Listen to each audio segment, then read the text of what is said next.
Hi, I'm Professor Jason Gifford from Brigham Young University, and today I'll be talking to you about what exercise physiologists study.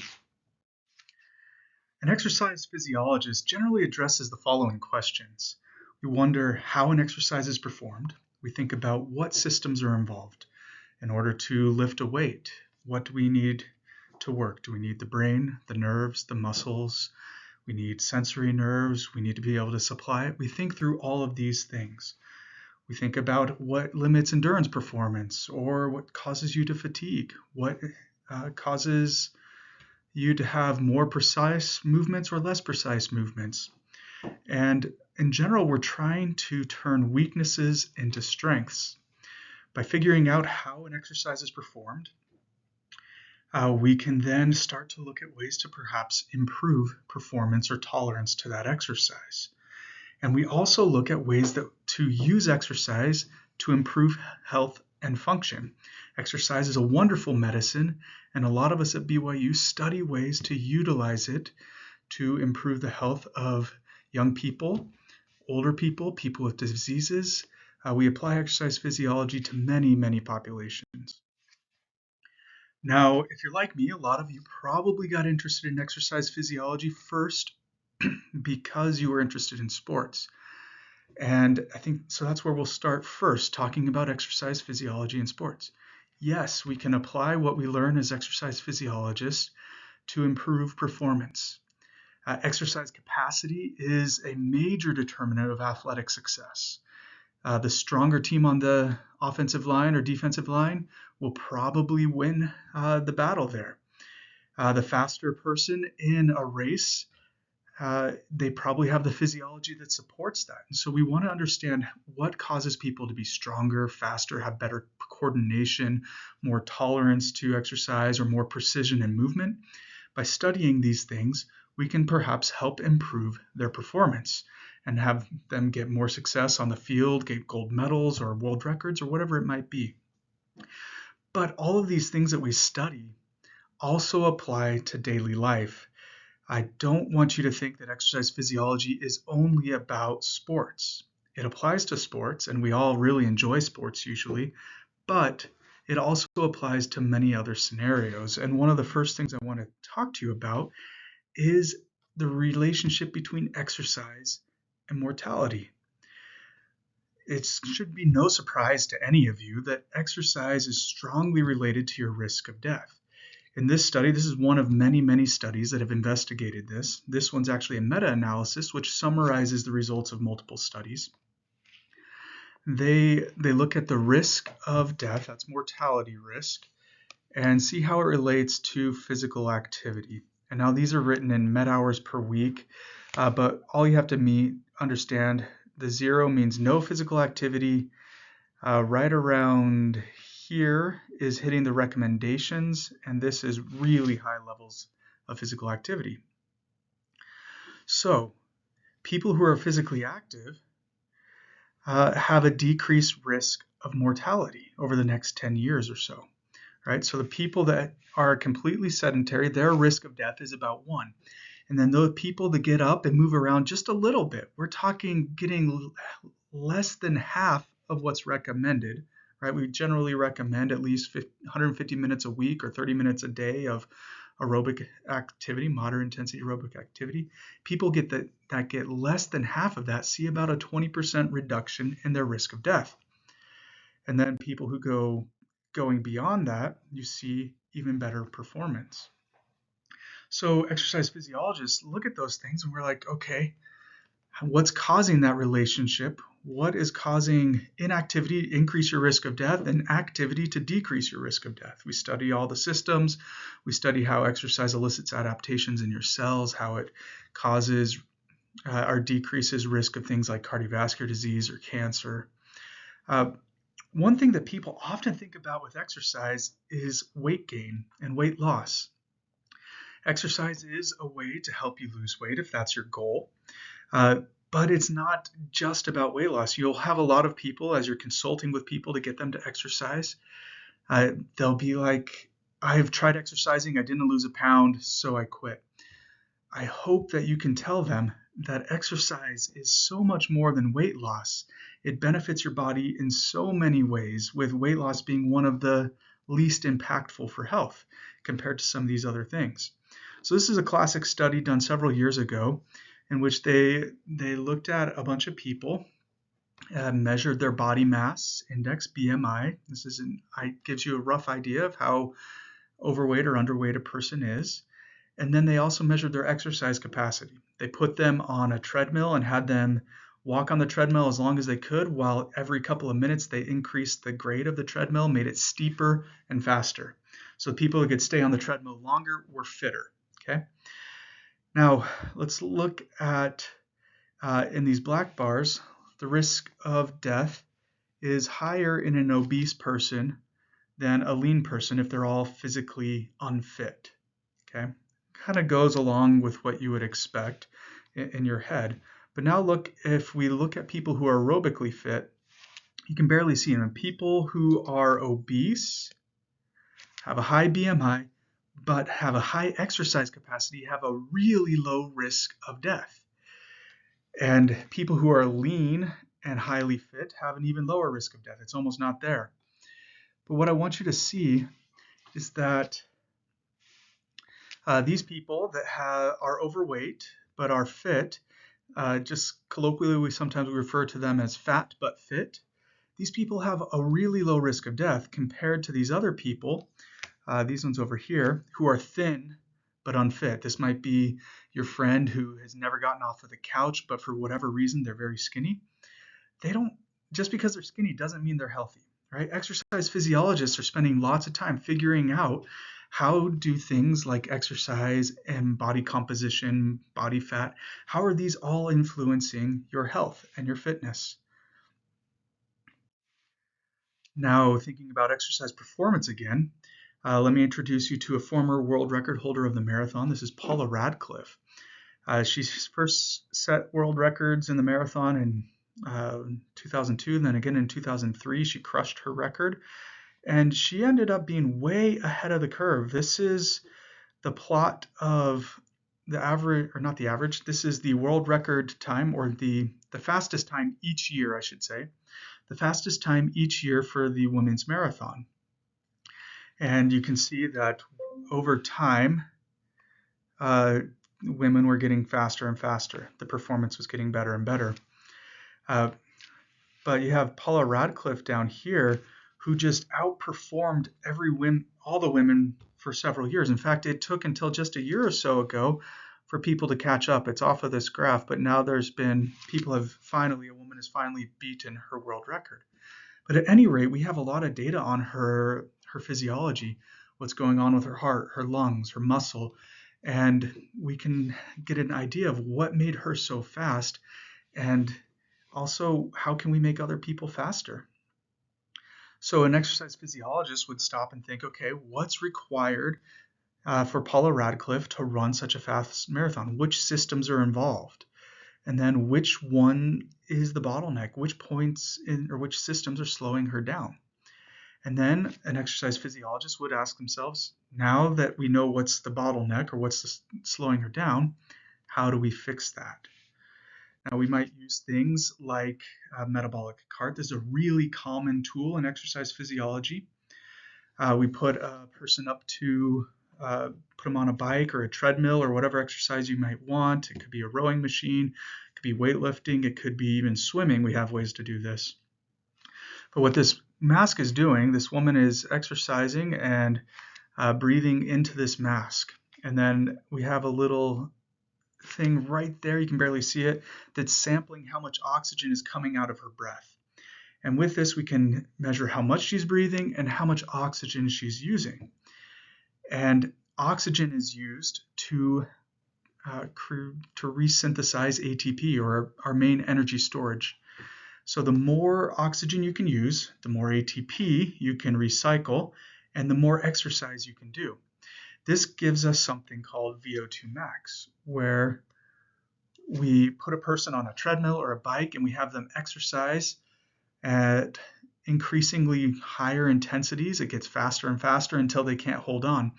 And as you watch the person exercise, if this is time, and this is their VO2, you'll see as we increase the intensity and time goes by, the VO2 will increase until they hit a point where they can't consume any more oxygen.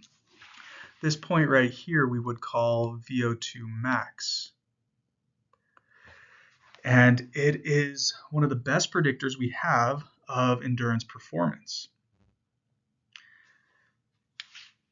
Now, a person who is less fit, let's say that you have another person do the same test and they can't last as long, their VO2 will be increasing, but maybe they hit their max right around here. And so they would have a lower VO2 max, which means they can consume less oxygen and recycle less ATP per minute, which means they can't fuel their muscles as rapidly as the other person. So their exercise performance we would expect to be lower. So exercise physiologists have studied what limits endurance performance quite a bit. One such example comes with the cyclist Lance Armstrong. Lance Armstrong was a Tour de France winner, late 90s, early 2000s. He won about, I think it was 6 Tour de Frances in a row, these really long road bike races the last several days. It's the biggest event in cycling. He was hailed as like a hero because he'd done a lot of amazing things. He'd won this race so many times and was so dominant. Well, it turns out that Lance Armstrong worked with a lot of exercise physiologists, and they knew that VO2 max and other things like lactate threshold were really important for exercise performance. And so then they started to ask themselves, well, what limits that VO2 max? Why can't Lance Armstrong get his high VO2 max even higher? Or how can we do that? And physiologists like me have studied lots of different things about VO2 max, and most of us agree that your ability to pump blood to your muscles really limits VO2 max in a lot of people. So if we can improve that, especially in trained people, there's a good chance you can increase VO2 max. And so Lance Armstrong and his team, knowing what limits VO2 max, knowing that blood, the ability of the heart and the arteries to deliver blood to the muscle was important, they started doing something called blood doping.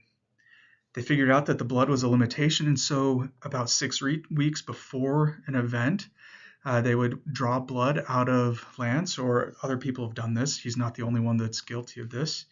But they would take some blood out of the person, and then they would just have him go about his normal trainings. And over the course of the next 6 weeks, the body restores the blood that was donated, right? Now, a couple of days before the race, the body has restored blood to the normal levels, and then they take the red blood cells that they had taken out of him 6 weeks ago, and they pump it back into him. They give himself his own blood donation. Now he has more blood than he normally would have, which means he can deliver more oxygen to the muscles, and his VO2 max goes up, and several other things, and exercise performance increases. Exercise physiologists help figure this out. Now the problem is, this was all illegal for racing, against the rules. It's doping. It's called blood doping. And he and lots of other people denied doing this, but after years and years, they finally admitted to it, and Armstrong got his medals taken away. Now, in his defense, he was an incredible cyclist. And if you look back at those times, like the early 2000s with all these cyclists, I doubt that he was the only person blood doping. I bet that most of the top guys were doping.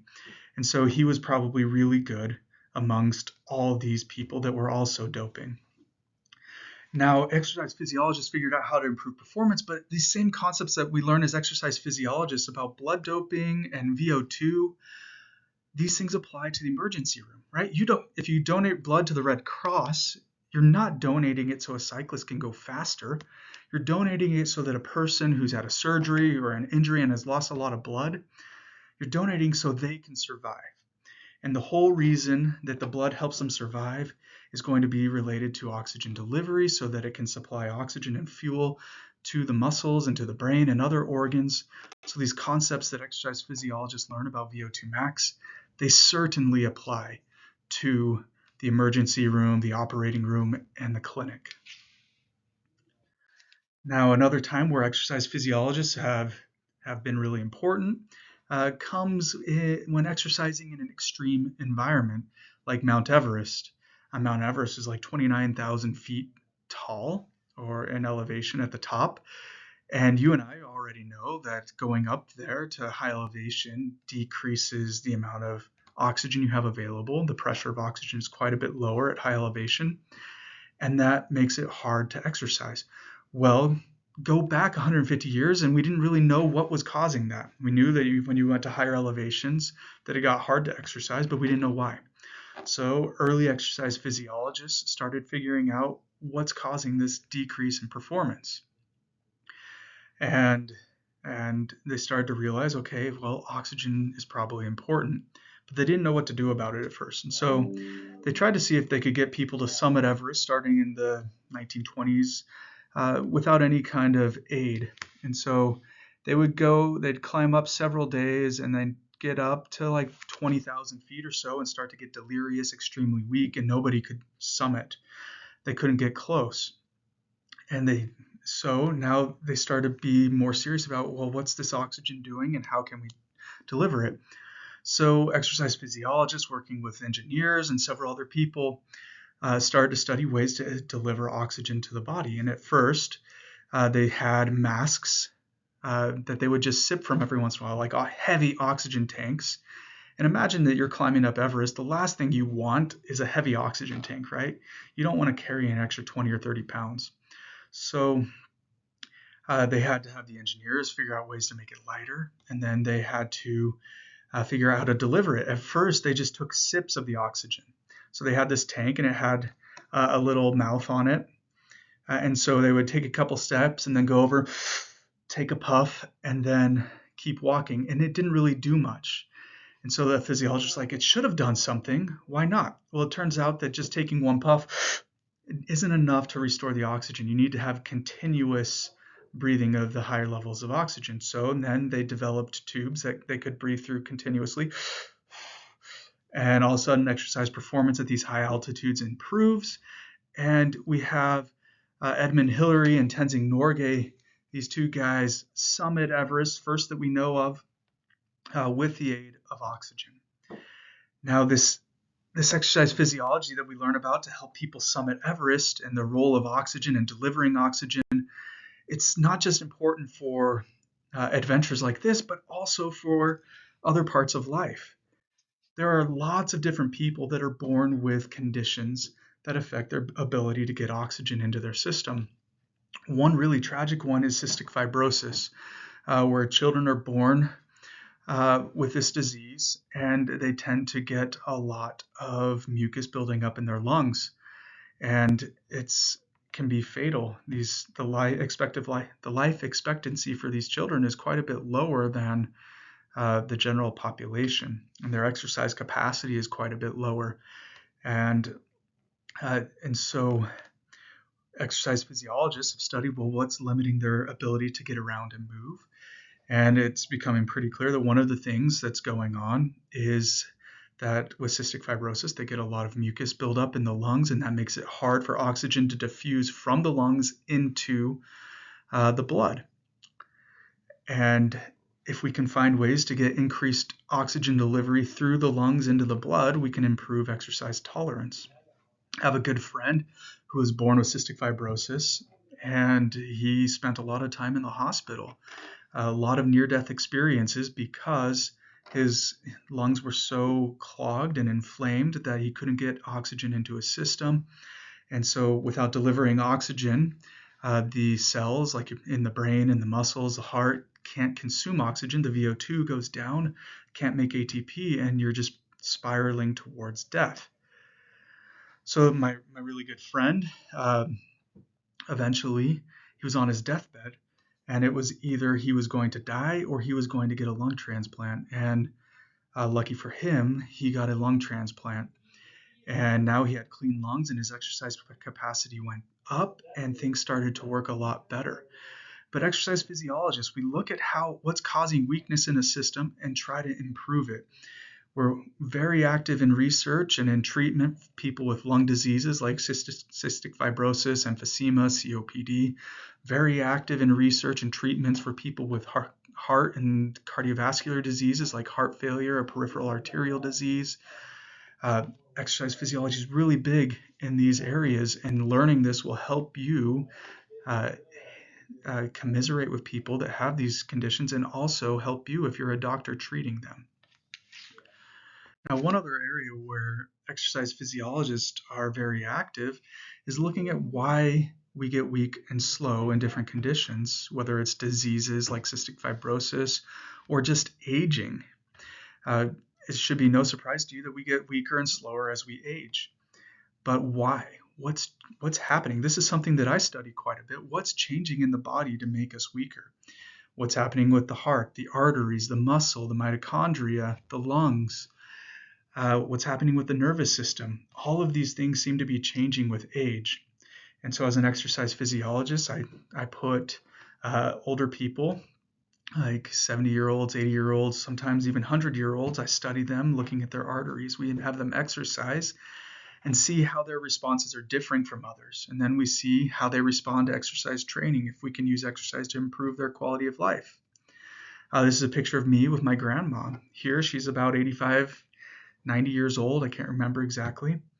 But at one point, she was a very lively young person who would go out riding horses and hiking all over the mountains in Provo.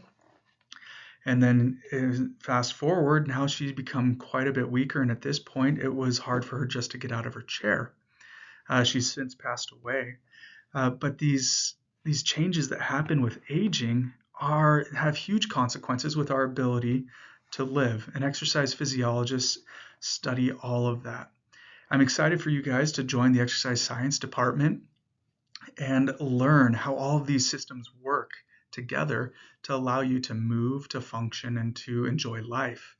I'm excited for you to take classes to learn how to get people to exercise and learn how to prescribe exercise to target different conditions and diseases. It really can be beneficial. I'm biased in this, but I love exercise physiology. I think it's extremely applicable, and I'm excited for you to study it.